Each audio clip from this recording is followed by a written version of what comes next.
अमरावती ग्रामीण पोलिसांच्या ऑपरेशन कवच अंतर्गत अंमली पदार्थांविरोधात मोठी कारवाई करण्यात आली आहे। स्थानिक गुन्हे शाखेच्या पथकाने लोणी टाकळी पोलीस स्टेशन हद्दीत छापा टाकत तब्बल 20 किलो 869 ग्रॅम गांजा जप्त केला असून त्याची किंमत 10,43,450 रुपये इतकी आहे। या प्रकरणात एका महिला आणि एका पुरुषाला अटक करण्यात आली आहे। पोलीस अधीक्षक निकेतन कदम यांच्या मार्गदर्शनाखाली सुरू असलेल्या विशेष मोहिमेदरम्यान पोलीस उपनिरीक्षक रोहित कुदडे व त्यांच्या पथकाला गुप्त माहिती मिळाली होती। त्यानुसार बडनेरा लोणी मार्गावरील श्री संत सखाराम महाराज देवस्थान बोर्डाजवळ सापळा रचण्यात आला। यावेळी सुधीर बुधाजी फुलमाडी वयवर्ष 36 राहणार आनंदनगर वर्धा आणि कांता रणजित डोंगर बरसे वयवर्ष 28 राहणार फुलफैल वर्धा यांच्याकडील नायलॉन गोणीची पंचसक्षम तपासणी केली असता त्यामध्ये मोठ्या प्रमाणात गांजा आढळून आला।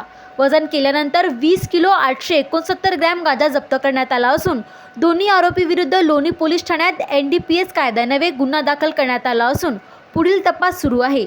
पोलीस अधीक्षक निकेतन कदम यांनी ऑपरेशन कवच अंतर्गत अंमली पदार्थांचे उत्पादन, विक्री, साठवणूक, वाहतूक आणि सेवन याविरोधात $0 धोरण राबविले असून अशा धडक कारवाया पुढेही सुरू राहणार असल्याचे स्पष्ट केले आहे।